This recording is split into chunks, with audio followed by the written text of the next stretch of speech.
മുജാഹിദ് ഈദ്ഗാഹ് നടത്താറുള്ളത് ഈ പറയുന്ന വല്ല ഓടയുടെ ചാരത്തോ അല്ലെങ്കിൽ വല്ല ബീച്ചിന്റെ സൈഡിലോ ഈ മൃഗങ്ങളും നായകളൊക്കെ വിരഹിക്കുന്ന, അവർ കാഷ്ടിക്കുന്ന, അവർ പെറ്റുകിടക്കുന്ന, അല്ലെങ്കിൽ ജനങ്ങളൊക്കെ കളിക്കുകയും റിലാക്സ് ചെയ്യുന്ന ഈ ബീച്ചിന്റെ സൈഡിലൊക്കെ വെച്ചിട്ടാണ് മുജാഹിദിനെ പോലെയുള്ള പല ആളുകളും എന്ത് ചെയ്യാറുള്ളത്, ഈദ്ഗാഹ് സംഘടിപ്പിക്കാറുള്ളത്. പെരുന്നാൾ ദിവസം വന്നാൽ രാവിലെ എല്ലാ കക്കൂത്തിൻ്റെയും പരിസരത്തും അതുപോലെ മൃഗങ്ങളെ അറുക്കുന്ന സ്ഥലത്തും എവിടെയാണ് കിട്ടുന്നത് അവിടെ മൈതാനിയിൽ നിൽക്കരിക്കണം. അഫ്ളൽ അതാണ്. ഇതിനൊന്നും അല്പസ്വല്പം തൊലിക്കട്ടിയൊന്നും പോരാ.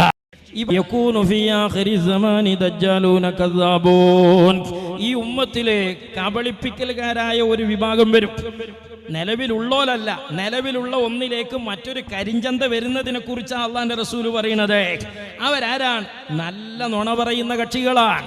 അസ്സലാമു അലൈക്കും വറഹ്മത്തുള്ളാഹി വബറകാതുഹു. പ്രിയപ്പെട്ട സഹോദരങ്ങളെ, സുഹൃത്തുക്കളെ, മീഡിയ ഫോക്കസിലേക്ക് ഏവർക്കും ഹൃദ്യമായ സ്വാഗതം. റമദാൻ മാസം 27-ാം രാവിൽ പാടത്തിരുത്തിക്കൊണ്ട് കാന്തപുരം എ പി അബൂബക്കർ മുസ്ലിയാർ പറഞ്ഞ കളവുകളെ പൊളിച്ചടക്കിക്കൊണ്ട് നമ്മൾ ചില കാര്യങ്ങളൊക്കെ കാണിച്ചുകൊണ്ട് സംസാരിച്ചു. അതിന് മറുപടി എന്ന രീതിയിൽ ഉസ്താദിനെ വെളുപ്പിച്ചെടുക്കാൻ വേണ്ടി മെനക്കെട്ട് ഇറങ്ങിയ ഒരു മുസ്ലിയാരുടെ ദയനീയ രംഗം നമ്മൾ കഴിഞ്ഞ വീഡിയോയിലൂടെ കാണിച്ചിരുന്നു. അതിന്റെ രണ്ടാം ഭാഗമായിക്കൊണ്ടാണ് ഇന്ന് നാം സംസാരിക്കാൻ വേണ്ടി പോകുന്നത്. കഴിഞ്ഞ വീഡിയോയിൽ നമ്മൾ പറഞ്ഞത് റമദാൻ 27-ാം രാവിൽ പ്രവാചകന്റെ സുന്നത്ത് ഒഴിവാക്കിക്കൊണ്ട് പാടത്തിരുത്തിക്കൊണ്ട് പാവപ്പെട്ട ആളുകളെ പറഞ്ഞു പറ്റിച്ച കാന്തപുരം എ പി അബൂബക്കർ മുസ്ലിയാർ പറഞ്ഞു വെച്ചത് വെള്ളിയാഴ്ച പെരുന്നാൾ വന്നു കഴിഞ്ഞാൽ അന്ന് ജുമാ വേണ്ട എന്നാണ് ഇപ്പോൾ പുതിയ ആളുകൾ പറയുന്നത്. മുജാഹിദുകളെ കുറിച്ചാണ് അങ്ങനെ ഒരു ആരോപണം അദ്ദേഹം നടത്തിയത്. വെള്ളിയാഴ്ച പെരുന്നാളാണ്, അന്ന് ജുമാ വേണ്ട.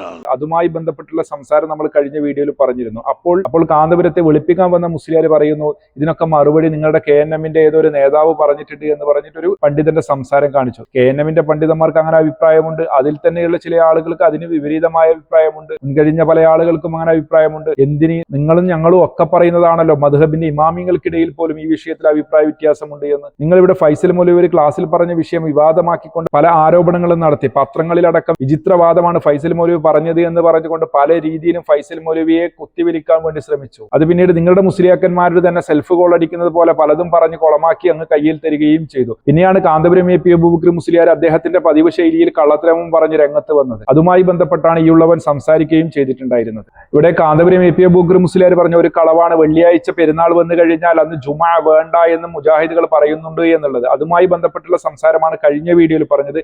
ഇന്ന് നമ്മൾ പറയാൻ വേണ്ടി പോകുന്ന ഈദ്ഗാഹുമായി ബന്ധപ്പെട്ട് കാന്തപുരം എ പി അബൂബക്കർ മുസ്ലിയാർ നടത്തിയ ആരോപണത്തെ ഇദ്ദേഹം വെളുപ്പിച്ചെടുക്കാൻ മെനക്കെടുന്നതുമായി ബന്ധപ്പെട്ടുള്ള കാര്യങ്ങളാണ്. അദ്ദേഹത്തിന്റെ സംസാരത്തിലൂടെ നമുക്ക് അതിലേക്ക് പ്രവേശിക്കാം. ഇനി അടുത്തൊരു കാര്യം കൂടെ ഉണ്ട്, ഇത് ഈദ്ഗാഹിനെ സംബന്ധിച്ച്. പിന്നെ മുജാഹിദുകൾ ഈദ്ഗാഹ് നടത്താറുള്ളത് എവിടെയാണ്? മുജാഹിദ് ഈദ്ഗാഹ് നടത്താറുള്ളത് ഈ പറയുന്ന വല്ല ഓടയുടെ ചാരത്തോ അല്ലെങ്കിൽ വല്ല ബീച്ചിന്റെ സൈഡിലോ ഈ മൃഗങ്ങളും നായകളൊക്കെ വിരഹിക്കുന്ന, അവർ കാഷ്ടിക്കുന്ന, അവർ പെറ്റുകിടക്കുന്ന, അല്ലെങ്കിൽ ജനങ്ങളൊക്കെ കളിക്കുകയും റിലാക്സ് ചെയ്യുന്ന ഈ ബീച്ചിന്റെ സൈഡിലൊക്കെ വെച്ചിട്ടാണ് മുജാഹിദിനെ പോലെയുള്ള പല ആളുകളും എന്ത് ചെയ്യാറുള്ളത്, ഈദ്ഗാഹ് സംഘടിപ്പിക്കാറുള്ളത്. ഇവിടെ ഇദ്ദേഹം എന്താണ് പറഞ്ഞു വെക്കാൻ ശ്രമിക്കുന്നത്? വൃത്തിഹീനമായ സ്ഥലങ്ങളിൽ വെച്ചാണ് മുജാഹിദുകൾ ഈദ്ഗാഹുകൾ സംഘടിപ്പിക്കുന്നത് എന്നാണ് ഇദ്ദേഹം പറഞ്ഞു വെക്കാൻ ശ്രമിക്കുന്നത്. ഇദ്ദേഹത്തോട് നമുക്ക് ചോദിക്കാൻ ഉളുപ്പില്ല ഇങ്ങനെ വന്ന് വെളുപ്പിക്കാൻ വേണ്ടി. കാന്തപുരം എ പി അബൂബക്കർ മുസ്ലിയാർ 27-ാം രാവിൽ സുന്നത്ത് ഒഴിവാക്കിക്കൊണ്ട് പാടത്തിരുത്തിക്കൊണ്ട് പാവപ്പെട്ട ആളുകളെ പറഞ്ഞു പറ്റിക്കാൻ വേണ്ടി പറഞ്ഞു വെച്ചത് എന്താണ്? ഇതിനേക്കാളും കുറച്ചുകൂടി കടന്ന ആരോപണമാണ്. ഇപ്പോൾ നിങ്ങൾക്ക് കാണാം, പെരുന്നാൾ ദിവസം വന്നാൽ രാവിലെ എല്ലാ കക്കൂത്തിൻ്റെയും പരിസരത്തും മൃഗങ്ങളെ അറുക്കുന്ന സ്ഥലത്തും എവിടെയാണ് കിട്ടുന്നത് അവിടെ മൈതാനിയിൽ നിൽക്കരിക്കണം. ഈ തളിയിൽ പോയി നിൽക്കരിക്കുകയും ആദർശത്തെ ആദർശം കൊണ്ട് നേരിടാൻ പറ്റാത്ത ആളുകളാണ് ഇത്തരത്തിലുള്ള വൃത്തികെട്ട രീതിയിൽ ആരോപണങ്ങൾ ഉന്നയിക്കുക. മുജാഹിദുകൾ ഇങ്ങനെ വൃത്തിഹീനമായ സ്ഥലങ്ങളിൽ വെച്ചാണോ ഈദ്ഗാഹുകൾ സംഘടിപ്പിക്കുന്നത്? ഞാൻ എന്റെ കഴിഞ്ഞ വീഡിയോയിൽ പറഞ്ഞിട്ടുണ്ട്, വൃത്തിഹീനമായ സ്ഥലങ്ങളിൽ വെച്ചല്ല ഞങ്ങൾ ഈദ്ഗാഹുകൾ സംഘടിപ്പിക്കാറുള്ളത്. അതേതെങ്കിലും ഗ്രൗണ്ടിലായി കഴിഞ്ഞാലും മറ്റേതെങ്കിലും പറമ്പിലായി കഴിഞ്ഞാലും അവിടെയൊക്കെ വളരെ നല്ല രീതിയിൽ വൃത്തിയാക്കിക്കൊണ്ട് മാത്രമാണ് ഞങ്ങൾ അങ്ങനെ ഈദ്ഗാഹുകൾ സംഘടിപ്പിക്കാറുള്ളത് എന്ന് നമ്മൾ കൃത്യമായി പറഞ്ഞിട്ടുണ്ട്. എന്നാൽ ഇതൊക്കെ കേട്ടിട്ടുണ്ട് എങ്കിലും മുസ്ലിയാർക്ക് ഉസ്താദിനെ വെളുപ്പിച്ചെടുക്കണമല്ലോ, അതിനുവേണ്ടിയാണല്ലോ അദ്ദേഹം രംഗത് പ്രവേശനം നടത്തിയത്. അതിന്റെ ദൗത്യമാണല്ലോ അദ്ദേഹം നടത്തേണ്ടത്. ആ ദൗത്യ നിർവഹണത്തിന് വേണ്ടി അദ്ദേഹം നടത്തുന്ന പെടാപ്പാടാണ് നമ്മൾ കാണാൻ വേണ്ടി പോകുന്നത്. എന്തിനാണ് ഇങ്ങനെ സംഘടിപ്പിക്കേണ്ട കാര്യം? വളരെ സുന്ദരമായ പള്ളികൾ നമുക്കുണ്ടല്ലോ, നല്ല എയർ കണ്ടീഷൻഡായ, നല്ല സുഗന്ധമുള്ള കാർപ്പറ്റൊക്കെ വിരിച്ചിട്ടുള്ള നല്ല പള്ളികൾ. ആ പള്ളിയിൽ എഴുത്തിക്കാഫിരുന്നുകൊണ്ട് നിസ്കരിച്ചു കഴിഞ്ഞാൽ എന്ത് കൂലിയുണ്ട്, എന്ത് റാഹത്തുണ്ട്? അതെ, അത് തന്നെയാണ് നമ്മളും ചോദിക്കുന്നത്. റമദാൻ 27-ാം രാവിൽ പാടത്തിരുത്തിക്കൊണ്ട് പാവപ്പെട്ട ആളുകളെ പലതും പറഞ്ഞ് പറ്റിക്കുന്നതിന് പകരം ആ യഥാർത്ഥ സുന്നത്തനുസരിച്ച് പള്ളിയിൽ ഇരുന്നാൽ പോരെ? അവിടെ എഴുത്തിക്കാഫിരുന്ന് പ്രാർത്ഥനകളിലും നിസ്കാരങ്ങളിലും ഒക്കെ ആയി കഴിഞ്ഞാൽ പോരെ? നാടിന്റെ പല ദിക്കുകളിൽ നിന്നും ആളുകളെയൊക്കെ ഒരു സ്ഥലത്തേക്ക് ഒരുമിച്ച് കൂട്ടേണ്ട ആവശ്യം എന്താണ്? പല ദിക്കുകളിലായി പള്ളികളുണ്ടല്ലോ, അവിടെയൊക്കെ ആളുകൾക്ക് ഇരിക്കാമല്ലോ, അവിടെയൊക്കെ ഇരുന്ന് പ്രാർത്ഥന നടത്താമല്ലോ, അവിടെയൊക്കെ ഇരുന്ന് ഇരുന്നു കൊണ്ട് നമസ്കാരങ്ങളിൽ പങ്കെടുക്കാമല്ലോ. എന്നിട്ടും എന്തിനാണ് ഈ പറയുന്ന പാടത്തേക്ക് കൊണ്ടുവന്ന് ഈ പറയുന്ന രീതിയിൽ പട്ടിയും പൂച്ചയും നായിയും ഒക്കെ മൂത്രയ്ക്കുകയും വിസർജിക്കുകയും നടക്കുകയും ഇരിക്കുകയും ഒക്കെ ചെയ്യുന്ന പല ആളുകളും പല രീതിയിലുള്ള കാര്യങ്ങളൊക്കെ ചെയ്യുന്ന സ്ഥലത്ത് കൊണ്ടുപോയി ഇങ്ങനെ നിസ്കരിക്കേണ്ട ആവശ്യം അല്ല? ഒരു ചെറിയ സംശയം, നിങ്ങൾ ഈ പ്രാർത്ഥനാ സദസ്സ് നടത്തിയ സ്ഥലങ്ങളിൽ കാക്കയും പൂച്ചയും പട്ടിയും അതുപോലെയുള്ള മറ്റ് സാധനങ്ങളും ഒന്നും മൂത്രയിക്കലും കാഷ്ടിക്കലൊന്നും ഇല്ലേ? അവരൊന്നും അതിലൂടെയൊന്നും നടക്കാറോ പറക്കാറോ ഒന്നുമില്ലേ? അല്ല, അതിനൊക്കെ പമ്പേഴ്സ് ഇട്ട് വൃത്തിയാക്കി നല്ല ഡ്രസ്സൊക്കെ ഇട്ട് അങ്ങനെ മുസ്ലിയാക്കന്മാരൊക്കെ വെള്ളത്തുണിയും കുപ്പായൊക്കെ ഇട്ടിട്ട് ഇങ്ങനെ അങ്ങോട്ടും ഇങ്ങോട്ടും പോകാറാണോ? അവിടെ അങ്ങനെ വിസർജ വസ്തുക്കളോ അങ്ങനെ ഒന്നും വരാറില്ലേ? അവിടെയൊക്കെ ഇരുന്ന് നിസ്കരിക്കാൻ പറ്റുമോ? നിങ്ങൾ അവിടെ നിന്ന് നിസ്കരിച്ചിട്ടില്ലേ? ഇനി ഈ പറഞ്ഞത് അങ്ങനെയല്ല എന്നാണ് എങ്കിൽ പ്രവാചകൻ എന്തായാലും ഈദ് ദിവസം ഏത്തിക്കാഫിരിക്കാൻ കൽപ്പിച്ചിട്ടില്ല, അങ്ങനെ ഒരു സുന്നത്തുമില്ല. ഉണ്ടെങ്കിൽ നിങ്ങൾ അതിന്റെ തെളിവ് കാണിച്ചെന്നാൽ മതി. എന്നാൽ പ്രവാചകൻ റമദാനിൽ അവസാന 10 ഏത്തിക്കാഫിരുന്നു എന്ന് പറയുന്നുണ്ട്, പ്രവാചകന്റെ പത്നിമാർ ഇരുന്നു എന്ന് പറയുന്ന ഹദീസുകളും ഒക്കെയുണ്ട്. എന്നാൽ ആ സുന്നത്ത് ഒഴിവാക്കിക്കൊണ്ടാണ് നിങ്ങളെ ബഹുമാനപ്പെട്ടു പോയ കാന്തപുരം എ പി അബൂബക്കർ മുസ്ലിയാർ അടക്കമുള്ള ആളുകൾ നിങ്ങളെ പോലെയുള്ള പല ആളുകളെയും പല ദിക്കുകളിൽ നിന്നും കൂട്ടിയിരുത്തിക്കൊണ്ട് ഈ രീതിയിൽ പച്ചക്കളവുകൾ പറഞ്ഞു വെച്ചിട്ടുള്ളത്. വല്ല കാര്യമുണ്ടോ? ഇനി അതല്ല, കഴിഞ്ഞ വീഡിയോയിൽ ഞാൻ റമദാൻ 27 പാടത്തിരുത്തിയതുമായി ബന്ധപ്പെട്ട് പറഞ്ഞത് കേട്ടുകൊണ്ടാണോ നിങ്ങൾ ഈ പറഞ്ഞത് എങ്കിൽ അതിനെക്കുറിച്ചാണ് ഞാൻ നേരത്തെ പറഞ്ഞത്. കളവ് പറയാൻ വേണ്ടി ഇഹ്റാം കെട്ടി ഇറങ്ങി പുറപ്പെട്ട ഒരു വിഭാഗമാണ് കാന്തഭക്തന്മാരെന്ന് കാന്തപുരത്തിന്റെ ടീമിൽപ്പെട്ട ഒരു മുസ്ലിയാർ പണ്ട് പറഞ്ഞത് ഞാൻ ഇപ്പോഴും ഓർക്കുകയാണ്. ഇന്നലെ കാന്തപുരം എ പി അബൂബക്കർ മുസ്ലിയാർ റമദാൻ 27 രാവിൽ ആളുകളെയൊക്കെ പള്ളിയിൽ എഴുത്തിക്കാഫിരിക്കേണ്ട സമയത്ത് പാടത്തേക്ക് കൊണ്ടുപോയി, അതായത് റസൂലുള്ളാഹിന്റെ സുന്നത്ത് ഒഴിവാക്കി ബിദ്അത്തിന്റെ ഒരു സദസ്സ് ഉണ്ടാക്കി അവിടെ കൊണ്ടുപോയി ഇരുത്തി. എന്നിട്ടോ മുജാഹിദുകൾക്ക് നേരെ പച്ചക്കളം ബിദ്അത്തിന്റെ ഒരു സദസ്സ് ഉണ്ടാക്കി, പ്രാർത്ഥനാ സദസ്സ് ഉണ്ടാക്കി. എന്നിട്ടോ അതിലേക്ക് റമദാൻ 27 രാവിൽ പള്ളിയിൽ എഴുത്തിക്കാഫിരിക്കേണ്ട ആളുകളെ, അതായത് പ്രവാചകന്റെ സുന്നത്ത് എടുക്കേണ്ട ആളുകളെ പിടിച്ചു കൊണ്ടുവന്ന് ഇവിടെ ഇരുത്തുകയാണ്. ഈ ബിദ്അത്തിന്റെ സദസ്സിൽ എത്തുകയാണ്. എന്നിട്ട് പച്ച നുണകൾ പറഞ്ഞു കൊടുക്കുകയാണ് കാന്തപുരം എ പി അബൂബക്കർ മുസ്ലിയാർ ചെയ്തിട്ടുള്ളത്. ആ ബിദ്അത്തിന്റെ സദസ്സിലേക്ക് സുന്നത്ത് ഒഴിവാക്കിക്കൊണ്ട് ആളുകളെ കൊണ്ടുവന്നപ്പോൾ അതിനെക്കുറിച്ചാണ് ഇദ്ദേഹം പറഞ്ഞത് എങ്കിൽ അദ്ദേഹത്തോട് ഒന്നും കൂടി പറഞ്ഞു തരാനുണ്ട്. നിങ്ങളുടെ ആളുകൾ തന്നെ ഇതുമായി ബന്ധപ്പെട്ട, അതായത് നിങ്ങളുടെ ആളുകൾ, ഏത് ആളുകൾ? SSFന്റെ ആളുകൾ തന്നെ, ഈ സമസ്ത AP വിഭാഗത്തിന്റെ ഉള്ളിൽ തന്നെയുള്ള ആളുകൾ ഇതുമായി ബന്ധപ്പെട്ട് അവരുടെ സ്വന്തം പുസ്തകത്തിൽ എഴുതി വെച്ചതുമായി ബന്ധപ്പെട്ട് ചന്ദ്രികയിൽ വന്ന, ഏത് വർഷത്തെ 2004 ചന്ദ്രികയിൽ വന്ന, 2004 നവംബർ 9 ചൊവ്വാഴ്ച ഇറങ്ങിയ ചന്ദ്രികയിൽ വന്ന ലേഖനമാണ് നമ്മളിപ്പോൾ സ്ക്രീനിൽ കാണുന്നത്. അതിൽ എന്താണ് പറഞ്ഞിട്ടുള്ളത് നിങ്ങളുടെ ലേഖനത്തിൽ വന്നതിനെ കുറിച്ച് എന്ന് നമുക്ക് വായിക്കാം. എന്താണ് ഇതിന്റെ ഹെഡിങ്? റമദാനിലെ ദുആ സമ്മേളനം, വിഘടിത സുന്നികളിൽ ഭിന്നിപ്പ് രൂക്ഷം, അതായത് AP സമസ്തയിൽ ഭിന്നിപ്പ് രൂക്ഷം എന്ന് പറഞ്ഞുകൊണ്ടാണ് ഈ ലേഖനം വരുന്നത് തന്നെ. എന്താണ് അത് ചന്ദ്രികയിൽ പറയുന്നത്? നിങ്ങളുടെ പുസ്തകത്തിൽ പറഞ്ഞ കാര്യവുമായി ബന്ധപ്പെട്ടുകൊണ്ടാണ് ചന്ദ്രികയിൽ ഈ ലേഖനം വന്നിട്ടുള്ളത്. നമുക്കത് വായിക്കാം. മലപ്പുറം റമദാനിൽ പൊതുസമ്മേളനം വിളിച്ച് ദുആ സമ്മേളനം നടത്തുന്നതിനെതിരെ കാന്തപുരം വിഭാഗത്തിൽ സുന്നിയിലെ പ്രമുഖർ രംഗത്ത്, കാന്തപുരം വിഭാഗം സുന്നിയിലെ പ്രമുഖർ രംഗത്ത് വന്നിരിക്കുന്നു എന്ന് പറഞ്ഞുകൊണ്ടാണ് ഈ ലേഖനം കൊടുക്കുന്നത്. കാന്തപുരം വിഭാഗത്തോട് അടുപ്പമുള്ള ഒരു തങ്ങൾ, കാന്തപുരം വിഭാഗത്തോട് അടുപ്പമുള്ള തങ്ങൾ എന്ന് പറഞ്ഞ ഖലീൽ ബുഖാരി നടത്തുന്ന ദുആ സമ്മേളനത്തെ പരോക്ഷമായി വിമർശിക്കുന്ന ലേഖനം SSFന്റെ മുഖപത്രമായ റിസാലയിലാണ് തെളിയുന്നത്. ലക്ഷങ്ങളുടെ തൗബ എന്ന പേരിൽ വിശ്വാസികളെ ചൂഷണം ചെയ്യുന്നതിനെ AP വിഭാഗത്തിലെ പ്രമുഖ പണ്ഡിതനായ കോടമ്പുഴ മൗലവിയാണ് കടുത്ത ഭാഷയിൽ വിമർശിച്ചിട്ടുള്ളത്. ഈ ലക്കം റിസാലയിൽ മൊഴിയും പൊരുളും എന്ന പംക്തിയിൽ ലൈലത്തുൽ ഖദർ എന്ന തലക്കെട്ടോടെയുള്ള ലേഖനത്തിലാണ് മൈതാന ദുആ സമ്മേളനത്തിനെതിരെ ആഞ്ഞടിക്കുന്നത്. എന്നിട്ട് അതിൽ പറയുന്ന കാര്യങ്ങളാണ് പിന്നെ ഇതിൽ കൊടുക്കുന്നത്. എന്താണ്? ആ റെഡ് വരെയിട്ട ഭാഗങ്ങളിലൂടെ നമുക്ക് വായിക്കാം. ഏകാഗ്രമനസ്സിന്റെ ഭക്തിത്താപത്താൽ നിർഗളിക്കുന്ന ചുടുഭാഷങ്ങൾ കൊണ്ടാണ് ബദറിന്റെ രാത്രിയിൽ ലോകരക്ഷിതാവിന്റെ പടുവാതിക്കൽ സങ്കടഹർജി കുറിക്കേണ്ടത്. സമ്മേളനങ്ങൾക്കോ ആൾക്കൂട്ടങ്ങൾക്കോ അല്ല ആ പ്രാധാന്യം. പള്ളിയിലെ ലഭ്യമായ സൗകര്യത്തിൽ ഇരുന്ന് ഇബാദത്ത് ചെയ്യുന്നതിന് പകരം ഖദറിന്റെ രാത്രി സമ്മേളനഗരി തേടി യാത്ര പോകുന്നത് ഭംഗിയല്ല. അത് നമ്മുടെ പൂർവികരുടെ മാതൃകക്ക് നിരക്കുന്നതുമല്ല. ഓരോ സന്ദർഭത്തിലും ഇസ്ലാം നിശ്ചയിച്ച ചില സുന്നത്തുകളുണ്ട്. അത് വിട്ട് ആവേശാധിക്യത്തിൽ നാം പുതിയ ആചാരങ്ങൾ സൃഷ്ടിക്കുന്നത് ശരിയല്ല. ലേഖനം ഇങ്ങനെ തുടരുന്നു. മനസ്സിലായോ മുസ്ലിയാരെ? അപ്പോൾ ഇത് പുത്തനാചാരമാണ്, ഇത് ബിദ്അത്താണ്. മനസ്സിലായല്ലോ? ഇങ്ങനെ പുതിയതൊന്നും കൊണ്ടുവരാൻ പാടില്ല എന്നാണ് നിങ്ങളുടെ നേതാക്കന്മാര് തന്നെ എഴുതി വെച്ചിട്ടുള്ളത്. അതുമായി ബന്ധപ്പെട്ടാണ് ചന്ദ്രികയിൽ വന്ന ലേഖനം. ഇനി അത് അങ്ങനെയല്ല എന്നാണ് എങ്കിൽ നിങ്ങൾ പറയണം കോടമ്പുഴ മൗലവി പിഴച്ചവനാണ് എന്ന്, പിഴപ്പിക്കുന്നവനാണ് എന്ന്. അദ്ദേഹം എഴുതിയത് ശരിയല്ല എന്ന് നിങ്ങളൊന്ന് തുറന്ന് പറയണം. അപ്പോൾ ഞങ്ങൾ പറഞ്ഞത് വളരെ കൃത്യമാണ്. പ്രവാചകന്റെ സുന്നത്ത് ഒഴിവാക്കി പാടത്തേക്ക് കൊണ്ടുപോയി, അവിടെ സുന്നത്ത് ഒഴിവാക്കിയിട്ട് ബിദ്അത്തിന്റെ സദസ്സിലേക്ക് കൊണ്ടുപോയി. ഇവിടെയോ ഈദ്ഗാഹുമായി ബന്ധപ്പെട്ടോ പ്രവാചകന്റെ സുന്നത്ത് ഒഴിവാക്കി പള്ളിയിലേക്ക് കൊണ്ടുപോയി. നിങ്ങൾ നന്മ മുടക്കികളാണ് ബിദ്അകളെ. നന്മ മുടക്കികളായ നിങ്ങളുടെ മാത്രം വാദമാണ് പള്ളിയിൽ മാത്രമേ ഈദ് നിസ്കരിക്കാൻ വേണ്ടി പാടുള്ളൂ, മുസല്ലയിൽ പോയി നിസ്കരിക്കാൻ വേണ്ടി പാടില്ല എന്നത് നിങ്ങളുടെ മാത്രം വാദമാണ്. അതെല്ലാം വിട്ടുകൊണ്ട് ഈ പറയുന്ന ബീച്ചിലോ അതല്ലെങ്കിൽ റോഡിന്റെ സൈഡിലൊക്കെ വെച്ച് ഈ അഴുക്കുള്ള സ്ഥലങ്ങളിലൊക്കെ വെച്ച് നിസ്കരിക്കേണ്ട വല്ല കാര്യമുണ്ടോ? നിങ്ങൾ അവിടെ വെച്ചിട്ടാണ് ഈദ്ഗാഹ് സംഘടിപ്പിക്കാറുള്ളത്. ഞങ്ങൾ അങ്ങനെയുള്ള സ്ഥലങ്ങളിൽ വെച്ചല്ല ഇത് നമസ്കരിക്കുന്നത്. അതായത് അഴുക്കുള്ള കാന്തപുരം അബൂബക്കർ മുസ്ലിയാർ ഇന്നലെ പറഞ്ഞ ആ രൂപത്തിലുള്ള സ്ഥലങ്ങളിലൊന്നും വെച്ചല്ല, വൃത്തിയുള്ള സ്ഥലങ്ങളിൽ തന്നെയാണ് നിസ്കരിക്കുന്നത്. ഇനി ആ സ്ഥലങ്ങളിൽ നമ്മൾ നിസ്കരിക്കാൻ ഉപയോഗിക്കുന്ന സ്ഥലങ്ങളിൽ അങ്ങനെ വല്ല അഴുക്കുകളും കാഷ്ടമോ അങ്ങനെ വല്ല അഴുക്കുകളോ കണ്ടു കഴിഞ്ഞാൽ, അതല്ലെങ്കിൽ മറ്റു രീതിയിൽ ബുദ്ധിമുട്ടുണ്ടാക്കുന്ന വല്ലതും കണ്ടു കഴിഞ്ഞാൽ അതൊക്കെ വളരെ വൃത്തിയാക്കി വെച്ചുകൊണ്ട് മാത്രമാണ് നമ്മൾ നിസ്കരിക്കുന്നത്. അതിൻ്റെ ഒരു രംഗം നമുക്ക് കാണാം. ഈ രീതിയിൽ JCB ഒക്കെ ഉപയോഗിച്ചുകൊണ്ടും അല്ലാതെയും ഒക്കെ നമ്മൾ വളരെ വൃത്തിയാക്കി വെച്ച് ആ ഒരു രീതിയിലാണ് ഈദ് മുസല്ല സംഘടിപ്പിക്കാറുള്ളത്. അങ്ങനെ വൃത്തിയാക്കി നിസ്കരിക്കാൻ വേണ്ടി സൗകര്യം ഏർപ്പെടുത്തിയതിന്റെ ഒരു രംഗമാണ് നമ്മളിപ്പോൾ കാണുന്നത്. ഇനി ഈദ് മുസല്ലയിൽ നിസ്കരിക്കുന്ന ഒരു രംഗം കൂടി നമുക്ക് കാണാം.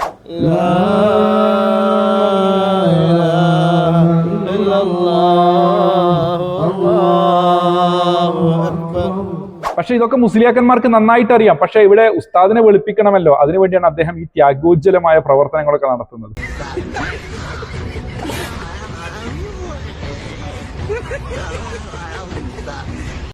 പള്ളിയേക്കാൾ നല്ലതാണെന്നല്ലേ ഇതിന് ഈ പറയുന്ന റോഡിന്റെ സൈഡും അതുപോലെ തന്നെ ഈ നായകളും മറ്റു മൃഗങ്ങളൊക്കെ വിരഹിക്കുന്ന അവർ കാഷ്ടിക്കുന്ന ഈ സ്ഥലങ്ങളാണ് ഏറ്റവും നല്ലത് നിസ്കരിക്കാൻ എന്നല്ലേ നിങ്ങളുടെ പ്രവർത്തനത്തിൽ നിങ്ങൾ കാണിച്ചു തരുന്നത്?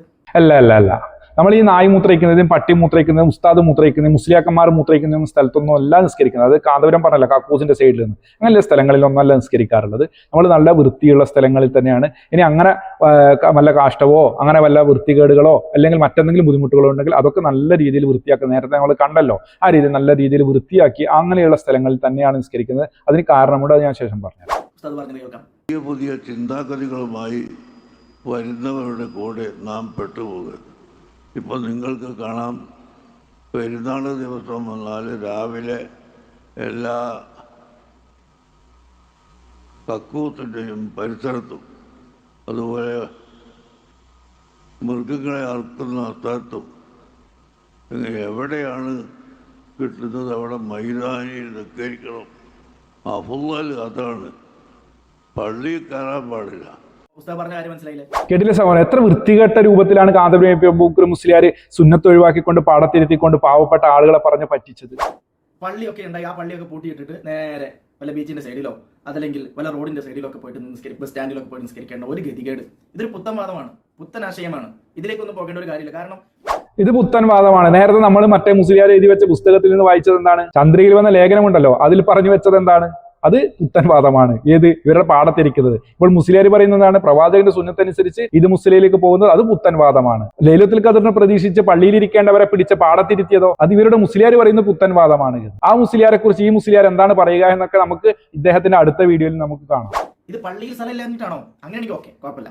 എന്തോന്ന് പള്ളിയിൽ സ്ഥലമില്ലാതെ നിങ്ങൾ ഈ പറയുന്ന പള്ളിയൊക്കെ നിറഞ്ഞ് കവിഞ്ഞ് ഒഴുകിയിട്ടാണ് നിങ്ങൾ പറയുന്ന ഈ ഈദ്ഗാഹ് സംഘടിപ്പിക്കാറുള്ളത് എന്ന് പറഞ്ഞാൽ ഓക്കെ. നിങ്ങളിപ്പോ ഈ പറഞ്ഞതൊക്കെ ഏത് സ്ഥലത്താണ് നമ്മൾ നിസ്കരിക്കുന്നത് എന്നാ പറഞ്ഞത്? മുജാഹിദ് ഈദ്ഗാഹ് നടത്താറുള്ളത് ഈ പറയുന്ന വല്ല ഓടയുടെ ചാരത്തോ അല്ലെങ്കിൽ വല്ല ബീച്ചിന്റെ സൈഡിലോ ഈ മൃഗങ്ങളും നായകളൊക്കെ വിരഹിക്കുന്ന, അവർ കാഷ്ടിക്കുന്ന, അവർ പെറ്റുകിടക്കുന്ന അല്ലെങ്കിൽ ജനങ്ങളൊക്കെ കളിക്കുകയും റിലാക്സ് ചെയ്യുന്ന ഈ ബീച്ചിന്റെ സൈഡിലൊക്കെ വെച്ചിട്ടാണ് മുജാഹിദിനെ പോലെയുള്ള പല ആളുകളും എന്ത് ചെയ്യാറുള്ളത്? ഈദ്ഗാഹ് സംഘടിപ്പിക്കാറുള്ളത്. നിങ്ങളുടെ അപ്പൂപ്പൻ കാന്തപുരം അബൂബക്കർ മുസ്ലിയാർ പറഞ്ഞതും കക്കൂസിന്റെയും പരിസരത്തും മൃഗങ്ങളെ അറുക്കുന്ന സ്ഥലത്തും എവിടെയാണ് കിട്ടുന്നത് അവിടെ മൈതാനിയിൽ നിസ്കരിക്കണം. ഈ ചളിയിൽ പോയി നിസ്കരിക്കുകയും. നിങ്ങൾ പറഞ്ഞതുമൊക്കെയുള്ള സ്ഥലം ഏതാണ് മുസ്ലിയാരെ? കക്കൂസിന്റെ സൈഡ്, കച്ചറക്കുണ്ട്, പിന്നെ അതേപോലെ ചളി, ഇങ്ങനെ പലതും പറഞ്ഞല്ലോ. പലതും കാന്തപുരം അബൂബക്കർ മുസ്ലിയാരുടെ പ്രസംഗത്തിൽ പറയുന്നുണ്ട്. പല സമയത്ത് പല കോലത്തിലാണ് അദ്ദേഹം പറഞ്ഞിട്ടുള്ളത്. നിങ്ങളും ഇവിടെ പല രീതിയിൽ ആരോപണം ഉന്നയിച്ചു. എന്നിട്ട് നിങ്ങൾ ചില രംഗങ്ങൾ കാണിക്കണം. അതും കൂടി കഴിയട്ടെ, അതിന്റെ ബാക്കി ഞാൻ നിങ്ങൾക്ക് പറയാം. നിങ്ങൾ തന്നെയാണ് നിസ്കരിക്കുന്നത്, ഈ തെളിവ് വേണോ? കേട്ടോളൂ. ഞാനിപ്പോൾ ഉള്ളത് കോഴിക്കോട് ബീച്ചിലാണ്. ബീച്ച് ഫ്രീഡം സ്ക്വയറിന് മുൻപിലാണ്. ഇവിടെയാണ് ഈദ്ഗാഹ്, സംയുക്ത ഈദ്ഗാഹ് കമ്മിറ്റിയുടെ നേതൃത്വത്തിൽ ഈദ്ഗാഹ് നടക്കുന്നത്. ആയിരക്കണക്കിന് മതവിശ്വാസികളാണ് ഇങ്ങോട്ട് എത്തിയത്. ഇന്നലെ വരെ വൃദ്ധശുദ്ധിയുടെ നമ്മൾ ആ നിസ്കരിക്കുന്ന രംഗം കണ്ടല്ലോ, അവിടെ മുസല്ല വിരിച്ചിട്ടുണ്ട്, അതിന്റെ അടിയിൽ പേപ്പർ വിരിച്ചിട്ടുണ്ട്. വളരെ വൃത്തിയുള്ള സ്ഥലത്താണ്. നേരത്തെ നമ്മൾ വേറൊരു വീഡിയോയിൽ കണ്ടു, അവിടെയും വളരെ നല്ല രീതിയിൽ ഷീറ്റൊക്കെ പിരിച്ചിട്ടുണ്ട്. അതിന്റെ മുകളിൽ മുസല്ല വിരിച്ചൊക്കെ വളരെ ഭംഗിയുള്ള സ്ഥലത്താണ്, നല്ല വൃത്തിയുള്ള സ്ഥലത്താണ് നിസ്കരിച്ചിട്ടുള്ളത്. ഇനി മുസ്ലിം പറയും നമ്മൾ കേട്ടോ. പള്ളിയിൽ സ്ഥലമില്ലാതെ നിങ്ങൾ ഈ പറയുന്ന പള്ളിയൊക്കെ നിറഞ്ഞ് കവിഞ്ഞ് ഒഴുകിയിട്ടാണ് നിങ്ങൾ പറയുന്ന ഈ ഈദ്ഗാഹ് സംഘടിപ്പിക്കാറുള്ളത് എന്ന് പറഞ്ഞാൽ ഓക്കെ.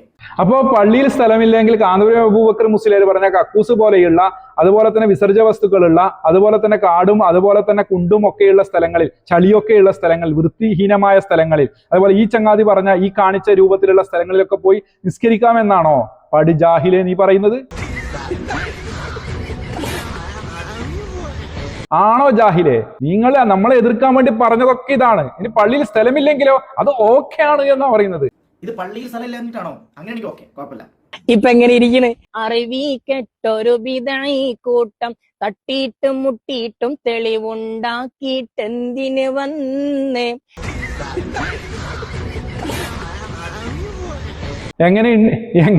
എങ്ങനെയുണ്ട് ചങ്ങായി അവസ്ഥ?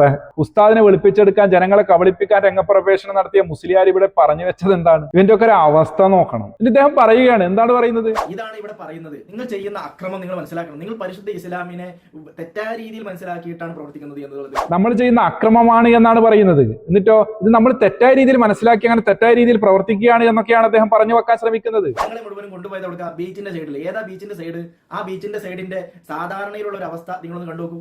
ഈ പറയുന്ന നായകളും മറ്റും മൃഗങ്ങളൊക്കെ വിരഹിക്കുന്ന, അവർ കാഷ്ടിക്കുന്ന, അല്ലെങ്കിൽ ജനങ്ങളൊക്കെ ഒന്ന് റിലാക്സ് ആകാൻ, അവരുടെ ഈ ജോലി ഭാരവും സ്ട്രെസ്സൊക്കെ ഒന്ന് മാറ്റാൻ വേണ്ടി, ഒന്ന് ചില്ലാകാൻ വേണ്ടിയിട്ട് അവർ സമയം ചെലവഴിക്കുന്ന ഈ ബീച്ചിന്റെ സൈഡിലും പാർക്കിലും, അതുപോലെ തന്നെ ജനങ്ങൾ വളരെ തിരക്കിട്ട് പോകുന്ന ഈ പറയുന്ന ബസ് സ്റ്റാൻഡിലൊക്കെ ഈദ്ഗാഹ് സംഘടിപ്പിക്കേണ്ട ഒരു ഗതികേട് നിങ്ങൾക്ക് വന്നില്ലേ?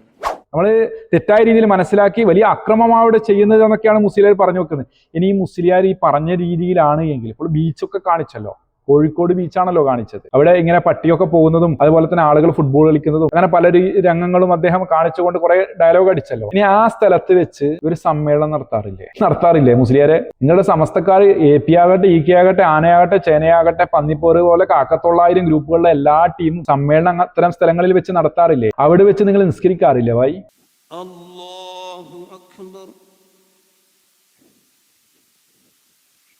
ഇപ്പൊ എങ്ങനെ ഇരിക്കണ്?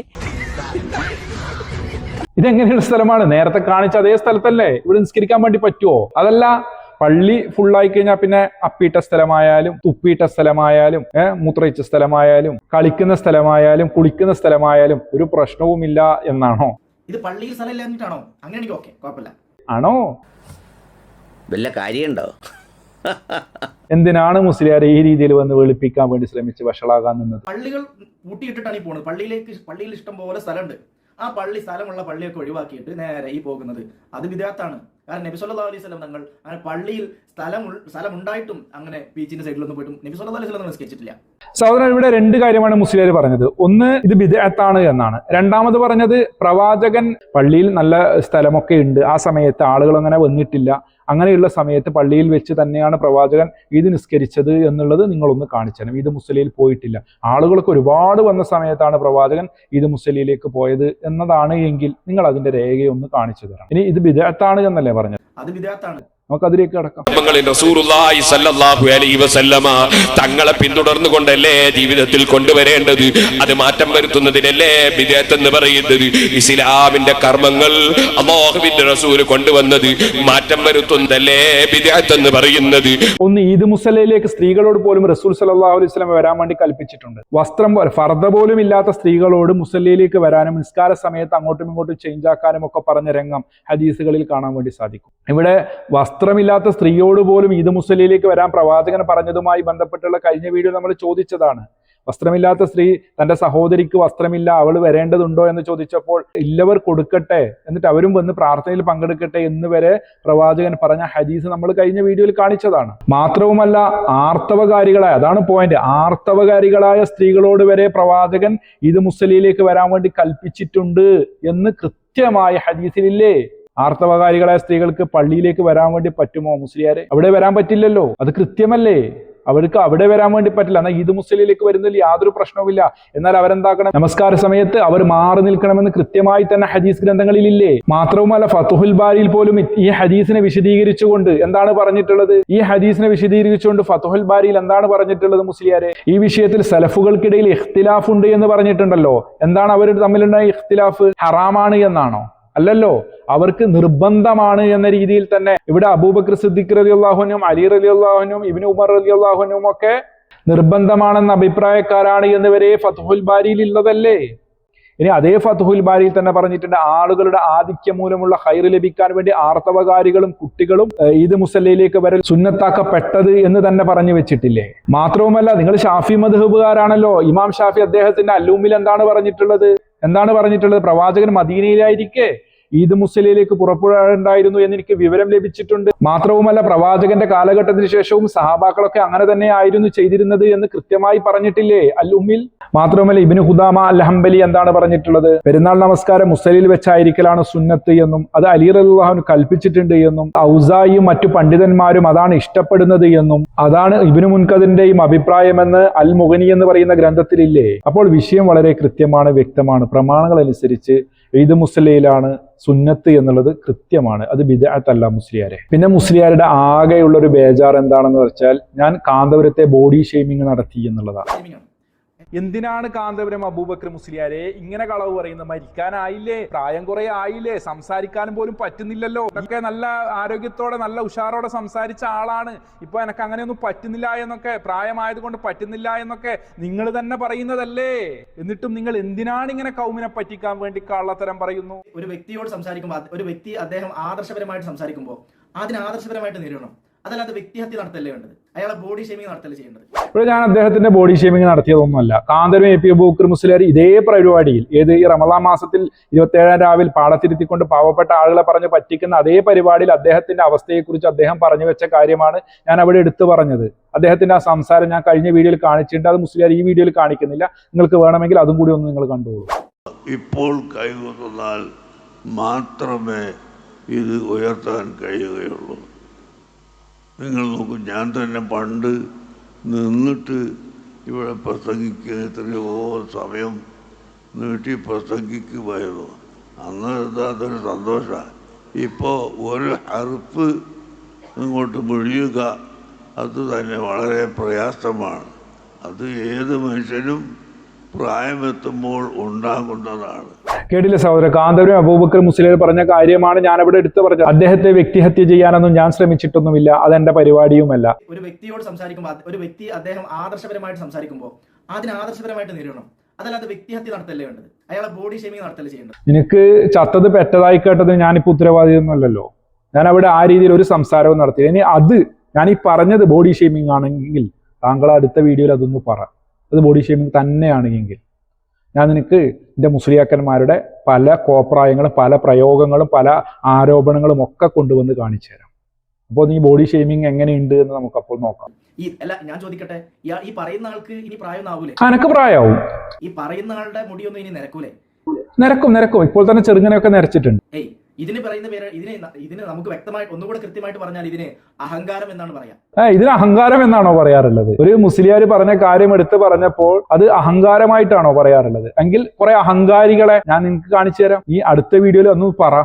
ഇത്ര അഹങ്കാരം പാടില്ല. അതെ, ഇത്ര അഹങ്കാരം പാടില്ല എന്ന് അവരോടും കൂടി താങ്കൾ ഒന്ന് പറഞ്ഞു കൊടുക്കണം ആ സമയത്ത്. ഓക്കെ.